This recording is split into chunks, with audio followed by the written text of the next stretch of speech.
একজন সাহাবী নবী করিম সাল্লাল্লাহু আলাইহি সাল্লামকে জিজ্ঞাসা করেছেন, হে আল্লাহর রাসূল, কিভাবে আমি সবচেয়ে বড় ইবাদত গুজার হব, সবচেয়ে বড় আমলকারী কিভাবে হতে পারি? আমাদের কাছে বহু মানুষ কাগজ লিখে পাঠান, চিরকুট লিখে দেন যে হুজুর কোন আমলটা করলে বেশি সওয়াব হবে, আল্লাহ বেশি সন্তুষ্ট হবেন, আল্লাহর ইবাদত বেশি হবে কোন আমলটা করলে। প্রিয় ভাইরা আমার, নবী করিম সাল্লাল্লাহু আলাইহি সাল্লাম বলেছেন, ইত্তাকিল মাহারিমা তাকুন আবাদান নাস। তুমি হারাম কাজ থেকে বেঁচে থাকো, অবৈধ কাজ থেকে নিজেকে বিরত রাখো, গুনাহের ধারে কাছেও যেও না, পাপাচারের পথ মারিও না। তুমি সবচেয়ে বড় ইবাদত গুজার হবে, সবচেয়ে বড় নেক আমল হতে পারবে। অনেক বেশি নফল রোজা রাখে, অনেক বেশি দোয়া দুরূদ পড়ে, অনেক বেশি কোরআন তেলাওয়াত করে, অনেক বেশি নফল দান সাদাকা করে, অনেক বেশি নফল কাজ করে, এই লোক আল্লাহর খাতা বড় ইবাদত গুজার নয়। আমাদের স্মৃতিতে ইবাদত গুজার বলতে ভেসে ওঠে সারাক্ষণ নামাজেরই ব্রত থাকা মানুষের কথা। আমাদের স্মৃতিতে ভেসে ওঠে ইবাদত গুজার মানে হলো ঘন ঘন নফল রোজা রাখা ব্যক্তির ছবি। আমাদের স্মৃতিতে ইবাদত গুজার বলতে ভেসে ওঠে যে ব্যক্তি অনেক বেশি নফল আমল, জিকির, আজকার ইত্যাদিতে মাশগুল থাকে। অথচ নবীজি বলছেন, ইত্তাকিল মাহারিমা তাকুন আবাদান নাস। তুমি হারাম কাজ থেকে বেঁচে থাকো, সবচেয়ে বড় ইবাদত গুজার হতে পারবে, সবচেয়ে বড় নেক আমল হতে পারবে যদি তুমি হারাম কাজ থেকে বেঁচে থাকতে পারো। ভাইরা আমার, আপনি যদি আপনার এই দুই ঠোঁট দিয়ে কোনো কটু কথা, অশ্লীল কথা, গালিগালাজ এটা আপনার মুখ দিয়ে যদি বের না হয়, রমজানের আগে হতো, রমজান মাসে আপনি তওবা করেছেন, রমজানের পরেও এই সংগ্রামে আপনি জিতে আছেন, টিকে আছেন, আপনার মুখ দিয়ে কোনো অন্যায় হয় না, তার মানে হলো আপনি মুত্তাকিদের কাতারে শামিল হতে পেরেছেন, আপনি গুনাহ থেকে বাঁচতে পেরেছেন। আপনার আমল দেখা যায় না, কিন্তু এই যে গুনাহ থেকে বাঁচার সংগ্রামে আপনি জিতে গেছেন, আপনি নিজেকে বাঁচিয়ে রাখতে পেরেছেন, এটাই হলো আপনার সফলতা, এটাই হলো আপনার সার্থকতা।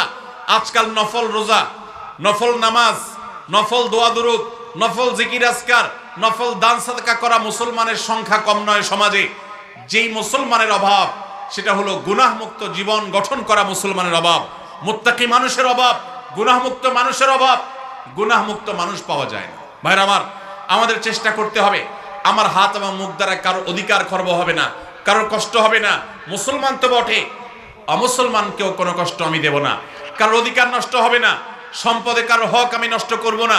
কাস্টমার হয়ে দোকানদারের সাথে দুই নাম্বারি করি, জমির আইল ঠেলাঠেলি করি, আরেকজনের ফসল আমি নিজে তুলে নিয়ে আসি, অন্যায়ভাবে কারোর হক নষ্ট করি, কথা দিয়ে কাউকে কষ্ট দেই, আচরণ দিয়ে কাউকে কষ্ট দেই, কারোর কোনো অধিকার নষ্ট করি, কারোর গীবত শিকায়েত করি, কারোর পেছনে তার সমালোচনা করি, বিদ্রুপ করি, কাউকে আমরা ব্যঙ্গ নামে ডাকি, ফেসবুকে, সোশ্যাল মিডিয়াতে অথবা অফলাইনে, অনলাইনে, যে কোনো সেক্টরে, যে কোনো জায়গাতে, যেই কোনো প্ল্যাটফর্মে এ ধরনের গুনাহের কাজে যদি আপনি লিপ্ত থাকেন, তো আপনার এই শত শত মাহফিল, হাজারো মাহফিল শোনা, মাহফিলে আসা, এটার কোনো মানে হতে পারে না। আল্লাহ আমাদের সবাইকে রমজান মাসে গুনাহ থেকে বাঁচার যে চেষ্টাটুকু আমরা করতাম, রমজানের পরেও সেটাকে আমাদের ধরে রাখার তৌফিক দান করুন। রমজানের পরে গুনাহ থেকে বাঁচার চেষ্টা করব তো ইনশাআল্লাহ। অনেক ভাইরা আছেন অনেক হারাম কাজ করেন নাই, কেন? রমজান মাস, কিন্তু এখন আবার সেটা শুরু করে দিয়েছেন। এর মানে হলো আপনার রমজানের ইবাদত কবুল হওয়ার সম্ভাবনা ক্ষীণ।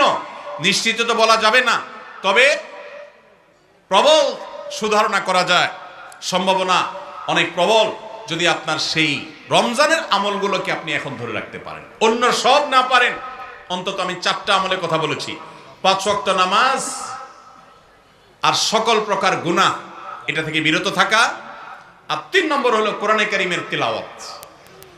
অনেকে আমরা আলহামদুলিল্লাহ কোরআন তেলাওয়াত করেছি রমজানে, কারণ রমজান মাস কোরআন নাজিলের মাস। আমাদের সালাফ পূর্বসূরীরা রমজান মাসে কোরআন হাত থেকে রাখতেন না। আমরা অনেকেই নিজে কোরআন খতম দিয়েছি, যারা খতম দিতে পারেন না, একটু হলো তেলাওয়াত করেছেন, তারাবিতে হাফেজ সাহেবের কাছ থেকে তেলাওয়াত শুনেছেন, কোনো না কোনো ভাবে কোরআনের সান্নিধ্যে এসেছেন। দুর্ভাগ্যজনক বাস্তবতা, রমজান চলে যাওয়ার সাথে সাথে আমাদের কোরআনের সাথে সম্পর্ক শেষ হয়ে গেছে। ঠিক না বেঠিক? বহু মানুষ আছে কোরআন স্পর্শ করে না, দিনের ভিতরে 2-4 ঘন্টা, 5 ঘন্টা, 6 ঘন্টা সময় পর্যন্ত অনেকে সোশ্যাল মিডিয়াতে ডুবে থাকেন, মোবাইলে ডুবে থাকেন। সারাদিন কোরআনকে স্পর্শ করার জন্য 5টা মিনিট সময় বের হয় না, ঘন্টাকে ঘন্টা কোরআনের পরিবর্তে মোবাইল ফোনকে স্পর্শ করার সময় আমাদের হয়। মনে রাখবেন, আপনার রমজানের আমল ইবাদত সার্থক হবে, সফল হবে, কবুল হওয়ার সম্ভাবনা জোরালো হবে যদি রমজানে যে কোরআন আপনি প্রতিদিন 2-4 পারা তেলাওয়াত করেছেন, এখন 2-4 পারা না পারেন 2-4 পৃষ্ঠা হলেও পড়েন, কিন্তু আপনার দিনের একটা সময় অবশ্যই বরাদ্দ থাকা উচিত কোরআনের জন্য। আজ মুসলিম জাতির যে দুরবস্থা আমরা দেখতে পাচ্ছি, পৃথিবীর পূর্ব থেকে পশ্চিম, উত্তর থেকে দক্ষিণ, চতুর্পাশে আমরা যে হাহাকার দেখতে পাচ্ছি, লাঞ্ছনা দেখতে পাচ্ছি, অপমান দেখতে পাচ্ছি, পরাজয়ের গ্লানি দেখতে পাচ্ছি, মুসলমানদের দুরবস্থার অন্যতম প্রধান কারণ হলো আজ মুসলমান কোরআন থেকে দূরে সরে গেছে।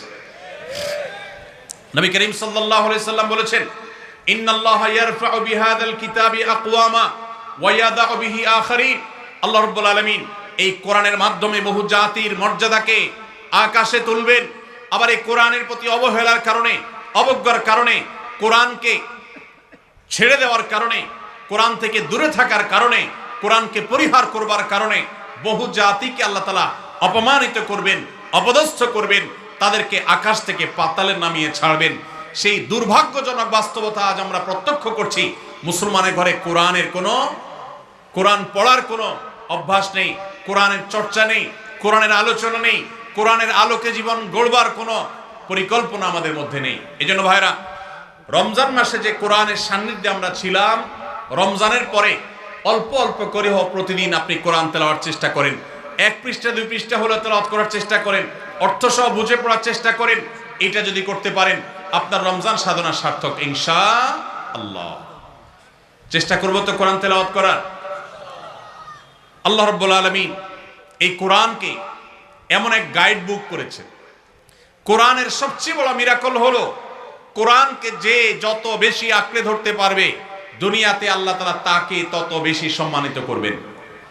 ইসলামের ইতিহাসের সোনালী যুগের যারা স্বর্ণ মানব ছিলেন, সেই খুলাফায়ে রাশেদা, তাদের পরবর্তী যুগের যে সোনালী ইতিহাস ছিল, যখন বিশ্ব মুসলমানের পদতলে ছিল, মুসলমান যখন বিশ্বের সুপার পাওয়ার ছিল, গোটা বিশ্বে মানবতা তার সর্বোচ্চ শিখরে যখন আসীন হতে পেরেছে, মানবতা সবচেয়ে বেশি যখন প্রতিষ্ঠিত হয়েছে, যখন মুসলিম নয় শুধু অমুসলিমরাও সবচেয়ে সুখে শান্তিতে পৃথিবীতে বসবাস করতে পেরেছে, কারণ অধিকার খর্ব করা হয় নাই, অধিকার আদায়ের মতো আজকের পৃথিবীতে যে নাটক চলমান আছে, সেই নাটক তখন হয়নি। সেই সোনালী অতীত মুসলমানদের যে ছিল, তখনকার মুসলমানরা কোরআনকে তারা আঁকড়ে ধরেছিল, কোরআনকে তারা মাথায় রেখেছিল, কোরআনকে তারা জীবনে ধারণ করেছিল, কোরআনকে তারা সবসময় স্মরণ করেছে, বরণ করেছে, গ্রহণ করেছে, কোরআন দিয়ে নিজের জীবনকে সাজিয়েছে, তার সুফল তারা পেয়েছে। আজ কোরআন আমাদের কাছে অবহেলিত, কোরআন আমাদের কাছে আজ সবচেয়ে বেশি পরিত্যক্ত। যেই গ্রন্থ বছরে আমরা রমজান মাস ছাড়া অনেকে উল্টায় দেখি না, পাঠ করি না। মোবাইলে আমার বহু অ্যাপ আছে, সাথে কোরআনের অ্যাপও আছে। আমি সোশ্যাল মিডিয়ার অ্যাপগুলো দিনের ভিতরে 50, 60, 70, 80, 100 বার ওপেন করলেও কোরআনের অ্যাপটা দিনে একবার ওপেন করা হয় না। কোরআনের জন্য কোনো সময় আমার বরাদ্দ নাই। আমাদের বাসা বাড়িতে অনেক কিছু চলে, কোরআন তেলাওয়াত চলে না। বহু কিছু নিয়ে আড্ডা হয়, কোরআন নিয়ে পাঠচক্র হয় না, গ্রুপ ডিসকাশন হয় না, আলোচনা পর্যালোচনা হয় না। এরকম পরিবার আজ ঘরে ঘরে, প্রত্যেকটা জায়গায় জায়গায়। আর এই কারণে আজ আমাদের দুরবস্থা আমরা দেখতে পাচ্ছি পৃথিবীর চতুর্প্রান্তে রয়েছে। আল্লাহ তাআলা আমাদের সবাইকে কোরআনকে সারা জীবনের জন্য আমাদের সাথী করার তৌফিক দান করুন।